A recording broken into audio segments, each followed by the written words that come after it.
Hello class, प्राचीन भारत के इस पांचवें वीडियो में आप सभी का स्वागत है। देखिए, पांचवा लेक्चर है, बड़ा इंपॉर्टेंट है।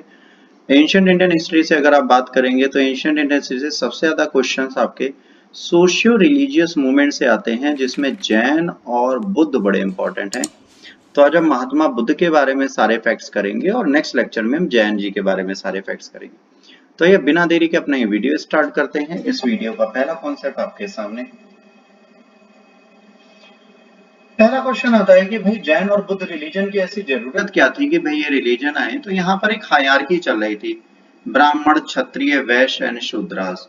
तो ब्राह्मण क्षत्रिय वैश्य एंड शूद्रास की इस हायरार्की को चेंज करने की जरूरत पड़ी और प्रॉपर मैनर में से चेंज करना था। तो यहाँ पर डिवीजन हो गया सेक्टर्स का। पहला वर्ना डिवाइडेड सोसाइटी हो गई, ठीक है। इसमें क्षत्रियों ने रिजेक्ट कर दिया कि ब्राह्मण सुपीरियर हैं। तो दो क्षत्रिय, महात्मा बुद्ध और महावीर, दोनों क्षत्रिय थे जिन्होंने एक नया रिलीजियस मूवमेंट स्टार्ट किया, है ना। ऑलरेडी गॉड थे, अब ये क्षत्रिय थे, ये बात अलग है, बट हाँ, ये गॉड थे पर क्षत्रियों में पैदा हुए। तो हम एक रीजन दे सकते हैं, ब्राह्मण की सुपेरिटी को चैलेंज करने की इन्होंने कोशिश की। न्यू एग्रीकल्चरल पॉलिसीज आ गई थी, तो एक न्यू एग्रीकल्चरल इकोनॉमी हमारी कंट्री में चल रही थी। तो वहां पर एनिमल्स की जरूरत होती थी, किसके लिए? प्लॉगिंग के लिए, हल जोतने ऑल के लिए। तो बैल जानवर इन सब की बलि दी जा रही थी। तो लोग चाहते थे कि कोई ऐसा धर्म आए जहां पर ह्यूमन सेक्रीफाइसेस ना किए जाएं और हम सेफ गार्ड रहें। तो इसकी कोशिश की गई कि ह्यूमन सेक्रीफाइस ना किए जाएं। इसके बाद कॉइन्स जब आए और सिक्के आए तो क्या हुआ, तीसरी जो कास्ट थी वैश्यास, उनकी कंडीशन स्ट्रांग हो गई। तो वो ये चाहते थे कि भाई वो रिलीजन में तीसरे प्लेस पे क्यों रहे, उनको भी पहले या दूसरे प्लेस पे आना चाहिए। तो ये भी चाह रहे थे क्योंकि ऐसा रिलीजन है जिसमें चीजें बदलें। इसके बाद गौतम बुद्ध पहला रिलीजन लेके आते हैं और महावीर लेके आते हैं। तो दो रिलीजन हमारे सामने आते हैं। यहाँ पर गौतम बुद्ध के रिलीजन के बारे में अगर बात करें तो बेटा 563 में स्टार्ट हुआ। शाक्य क्षत्रिय थे, इसलिए इन्हें शाक्य मुनि भी बोला जाता है। इनके पापा का नाम सुद्धोधन, मम्मी का नाम महामाया और मौसी का नाम गौतमी, जिन्होंने इसे पाला था। इनका नाम शाक्य मुनि बोला जाता है। इनकी बीवी का नाम यशोधरा और बेटे का नाम राहुल। इतनी चीजें इन्होंने कही। अब इनकी कहानी क्या है, जब ये पैदा हुए तो किसी ने कहा कि भाई ये या तो राजा बनेंगे या बहुत बड़े संत बनेंगे। तो इनके फादर सुद्धोधन ने कहा कि बेटा हम संत तो इन्हें नहीं बनने देंगे। तो इन्होंने एक नया रूल बनाया। इन्होंने कहा पैलेस से बाहर कभी नहीं निकलेंगे, सारे ऐशोआराम यहाँ दिए जाएंगे। बट एक बार फिर भी आपको पहले बता दें, ये चन्ना साहब हैं जो इनके साथ रहते थे और ये कंटक घोड़ा है और इसके साथ ही ये जाते थे। इन्होंने इन्हें पहले डिफाइन किया। तो ये कहते हैं पापा आज मुझे राजपाट देखने जाना है। तो कहते हैं सारे बुजुर्ग, सारे वृद्ध, सारे डेड और सारे लोग बाहर निकल जाएं। बट सब बाहर जाते हैं, उसके बाद भी एक बंदा बच जाता है जो बीमार होता है। तो ये पूछते हैं साहब ये क्या है? कह रहे भैया बीमारी अवस्था है। कह रहे मुझे भी आएगी? कह रहे हाँ जरूर आएगी।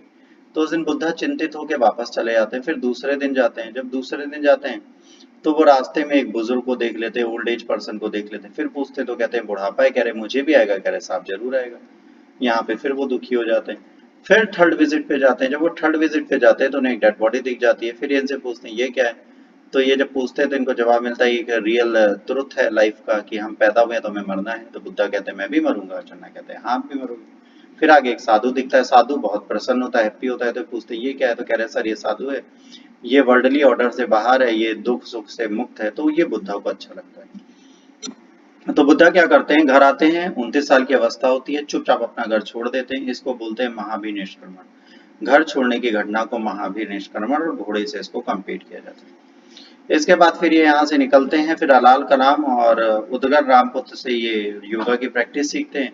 इसके बाद ये सारनाथ बनारस जाते हैं। बनारस में 5 साधु इन्हें मिलते हैं। इन 5 साधुओं के साथ ये रहने लगते हैं और यहाँ पर अपनी प्रैक्टिस करने लगते हैं। जब ये प्रैक्टिस करने लगते हैं, सालों बीत जाते हैं पर इनको ज्ञान नहीं मिलता। भीख मांगने जाते हैं, घर से भीख मांगने, लड़कियों से भीख नहीं लेनी, जो भी आएगी उतना आपको खाना है। तो एक दिन एक सुजाता नाम की कन्या डेली इनके लिए खाना बना के बैठती थी। तो एक दिन ये सुजाता के हाथ से भोजन लेते हैं और ब्राह्मणों को खिलाते हैं। ब्राह्मण इन्हें वहां से निकाल देते हैं। जब ये निकलते हैं तो इसके बाद ये क्या करते हैं ये स्वयं ज्ञान की खोज में जाते हैं और बोध गया पहुंचते हैं। बोध गया एक प्लेस है, बोध गया पहुंचते हैं, है ना। रिजुपालिका रिवर के किनारे बैठते हैं और यहाँ पे निर्वाणा पा लेते हैं। इसे बोधि ट्री बोलते हैं। फिर ये बनारस आते हैं। बनारस में उन्हीं 5 ब्राह्मणों से मिलते हैं और उनको अपना पहला प्रवचन सुनाते हैं। इसको दूसरा इंसिडेंट बोलते हैं धर्म चक्र प्रवर्तन। ठीक है, पहला वो हो गया, दूसरा निर्वाणा हो गया और तीसरा धर्म चक्र प्रवर्तन हो गया। और उसके बाद 483 में इनकी डेथ हो जाती है। ये कुशीनगर जाते हैं, वहां पर इनकी डेथ हो जाती है, तो इसे महापरिनिर्वाण बोला जाता है। गौतम बुद्ध ने अल्टीमेट नॉलेज की बात की है, बहुत अच्छी चीजें ये कहते थे। इन्होंने चार नोबल ट्रुथ दिए हैं। दुख है, ये संसार दुख का कारण है, तो दुख है, कह रहे दुख है तो दुख का एक कारण होगा, उसका कारण हमारी इच्छाएं हैं। कह रहे इन इच्छाओं को हटाया जा सकता है, दुख निरोध, निरोध करने के लिए क्या, ये और ये इच्छाएं हैं, इनको यहाँ से आना रोक दो, रुक गया। इसके बाद इसके लिए उन्होंने दुख निरोध गामिनी प्रतिपदा दिया है, जिसमें 8 फोल्ड पाथ दिए हैं, ये आपके सामने लिखा भी है, स्क्रीनशॉट ले सकते हैं। 8 फोल्ड पाथ दिए हैं कि इनको अगर आप फॉलो करते हैं तो आप निर्वाण प्राप्त कर लेंगे बिना कुछ किए। भाई सही बोलना, सही ऑब्जर्व करना, सही तरीके से कमाना, सही ध्यान रखना, है ना, सही डेडिकेशन होना, एक्शन होना, सही एक्सरसाइज करना, सही ध्यान मुद्रा में रहना, तो इतनी चीजें कर लोगे तो वैसे साधु बन जाओगे, तो आपको जरूरत क्या है किसी और चीज को करने की। इसके बाद मध्यम मार्ग में गौतम बुद्ध ने कहा है कि आपको ना अधिक चाहिए ना कम चाहिए, आप बीच में रहिए। आपकी आवश्यकताएं पूरी होनी चाहिए। इन्होंने 5 कोड ऑफ कंडक्ट दिए हैं। आप किसी की प्रॉपर्टी ना लें, कोई वायलेंस ना करें, दारू ना पिए, नशे वाली चीज नहीं, कभी झूठ ना बोले, करप्ट प्रैक्टिसेस ना करें। 3 एलिमेंट हैं इनके, त्रिरत्निन बोला जाता है, बुद्ध धम्म और संघ। ये जैन के त्रिरत्न है, बुद्ध के त्रिरत्न है, और उनके भी त्रिरत्निन है। अभी वहां पे भी हम आएंगे तो वो भी ध्यान रखना। जैन में भी त्रिरत्न है और बुद्ध में भी त्रिरत्न है। वहां पे सम्यक दृष्टि, सम्यक ज्ञान, समय का आचरण है, यहाँ पर बौद्ध धम्म और संघ है। अब यहाँ के साइलेंट फीचर क्या है? साइलेंट फीचर की अगर आप बात करोगे तो यहाँ पर क्या बोला गया है? यहाँ पर बोला गया बुद्धा ने कभी भी आत्मा और भगवान को एक्सेप्ट नहीं किया, है ना। इन्होंने इंडियन हिस्ट्री के रिलीजन की हिस्ट्री बनाई, रेवोल्यूशनरी है। इन्होंने कहा फिलोसफिकल डिस्कशन करी है कॉमन पीपल के साथ, और इन्होंने कहा कि वर्ना सिस्टम नहीं होना चाहिए। ब्राह्मणिकल अप्रोच पे इसने कॉम्प्रोमाइज करने से मना किया। डेमोक्रेटिक मेथड में अपना बुद्धिज्म बनाया, जिसमें लोअर कास्ट, वुमेन, फीमेल सब अलाउड थी। पाली लैंग्वेज यूज की, जो बेटा लेमैन की लैंग्वेज थी।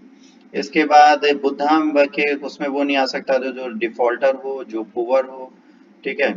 तो पॉवर्टी कैसी है और फेथ उनका क्या है, इन सब चीजों पर पहले वो ध्यान देते थे, उसके बाद वो किसी को भी मेंबर बनाते थे। बुद्धिस्ट संघ में प्रेसिडेंट भाई डेमोक्रेटिक मैनर में चूज किया जाता था, वुडन स्टिक होती थी जिससे वो वोट देते थे। प्रसोदा एक था जिसमें मॉन्क अपनी गलतियों और क्राइम का कन्फेशन करता था। हीनयान महायान में 14 बुद्धिस्ट काउंसिल में बट गया, चौथी में। चाइना जापान में महायान गए, हीनयान श्रीलंका में गए।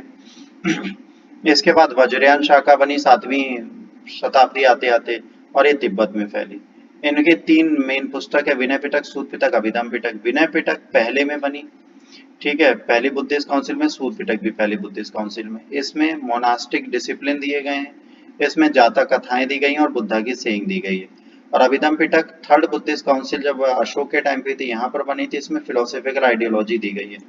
तो ये सारी चीजें आपको ध्यान रखनी है। पहला उपाली ने लिखी, दूसरी आनंद ने, तीसरी मोगलीपुत्र ने कंपाइल कराई। इनके डिक्लाइन होने का कारण क्या था? भाई रिफॉर्म बहुत सारे हुए, हम मानते हैं, सब कुछ था, बट जब धीरे धीरे चीजें होने लगी तो ऑर्थोडॉक्स रिलीजन के अगेंस्ट जब भी लड़ाई थे, तो इनमें भी ऑर्थोडॉक्सी आ जाएगी।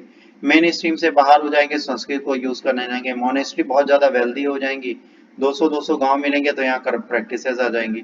अदर रिलीजन स्ट्रांग होगा, अदर रिलीजन के किंग्स हो जाएंगे, तो वो बहुत कुछ करेंगे। जैसे ब्राह्मण किंग पुष्यमित्र शुंग आएंगे, वो बुद्धिस्ट को मारेंगे। हुना किंग मिहिर को लाएंगे, शिव को वर्शिप करेंगे, ये बुद्धिस्ट को मारेंगे।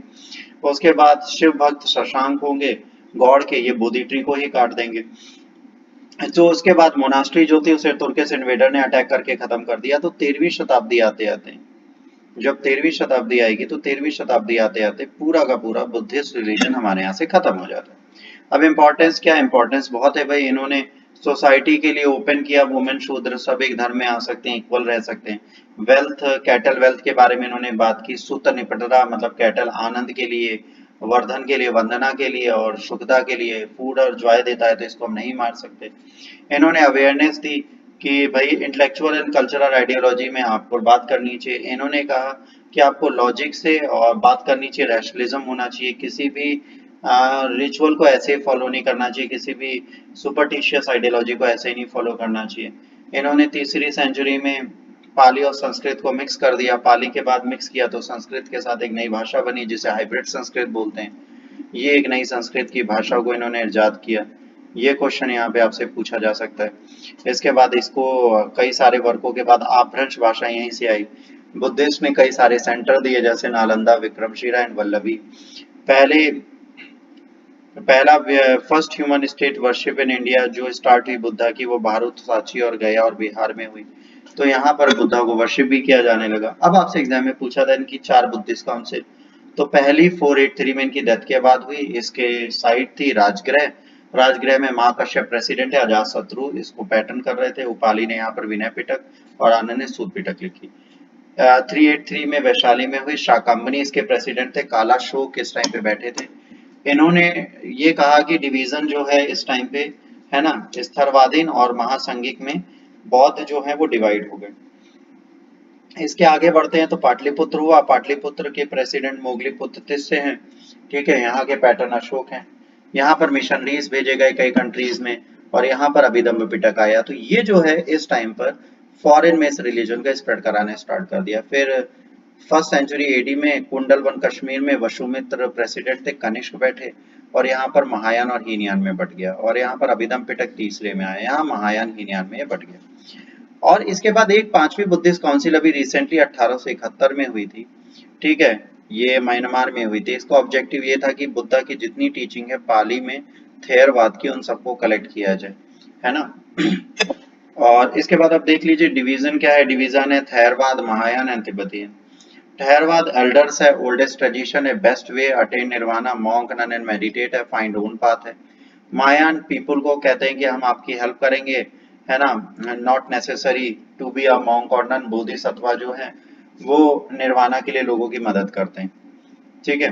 तो ये सारी चीजें, इससे क्वेश्चन प्री में आ चुका है कई बार, तो ये एक इंपॉर्टेंट सेगमेंट बनता है। तो आप जब एनसीईआरटी पढ़ेंगे तो एनसीईआरटी नई वाली भी उठाएंगे तो उसमें भी क्लियर महायान, हीनयान और तिब्बतियन में सेक्ट में सेम चीजें लिखी हैं, तो आप उनके पैरा को अगर पढ़ेंगे तो चीजें मिल जाएंगी। तिब्बतियन जो है वो महायान टीचिंग को ही शेयर करती हैं। ये स्पेशल टेक्निक को स्पिरिचुअल एनर्जी, निर्वाणा एक सिंगल लाइफ टाइम में पाया जा सकता है, इसके बारे में बात करते हैं। बुद्धिज्म फिर बेटा स्प्लिट होते हैं। बुद्धिज्म की अगर स्प्लिट की बात करेंगे तो 2 मेन है, ठहरवाद और महायान। ठहरवाद के फॉलोअर जो है एग्जैक्टली कहाँ पर हैं ये आपको दिख जाएगा। देखिए महायान जो है वो सबसे ज्यादा फैले हुए हैं, इसके बाद वज्रयान 10% है और ठहरवाद 35% है। वज्रयान डेवलपमेंट जो था महायान ट्रेडिशन से हुआ है, इसको हम बिल्कुल डिनाई नहीं कर सकते। अगर ग्रेजुअली आप बात करोगे 2 पार्ट में ठहरवाद और महायान है। ठहरवाद जो है वो श्रीलंका, वैसे को हीनयान भी बोलते हैं, श्रीलंका, थाईलैंड, वर्मा, कंबोडिया में गया। महायान जो है चाइना, जापान, वियतनाम, कोरिया में गया। तो ये महायान और ठहरवाद के बारे में पूरा आपको मैप दिया, आप इससे इसे देख सकते हैं। तो आज इस लेक्चर में इतना ही। अगर आपको लेक्चर अच्छा लगा तो प्लीज लाइक, शेयर और सब्सक्राइब करिए। अगर आपको इस लेक्चर में कोई भी इशू है तो आप इसे डिसलाइक कर सकते हैं। डिसलाइक करने के बाद हमसे बता सकते हैं कि आपने डिसलाइक क्यों किया। और अगर आप चाहें तो हमें टेलीग्राम पे भी फॉलो कर सकते हैं, फेसबुक पे भी फॉलो कर सकते हैं। आप मुझे मेरे इंस्टाग्राम पे भी फॉलो कर सकते हैं, सात्विक_राणा 26। तो आप इस पे जाके मुझे फॉलो कर सकते हैं। और थोड़ा सिक्योर रहिए, सेफ रहिए, क्योंकि कोविड अभी भी फैला हुआ है तो इससे बचना जरूरी है। तो लेक्चर को अच्छा लगता हो तो प्लीज लाइक, शेयर, सब्सक्राइब करिए, क्योंकि आप जब मोटिवेट करते हैं हम लोगों को तभी हम बेहतर कर पाते हैं, वरना ये घंटों की मेहनत हमारे लिए व्यर्थ होती है अगर आप सबको नहीं अच्छा लगता। तो अगले लेक्चर के लिए जय हिंद, वंदे मातरम, god bless you all, take care.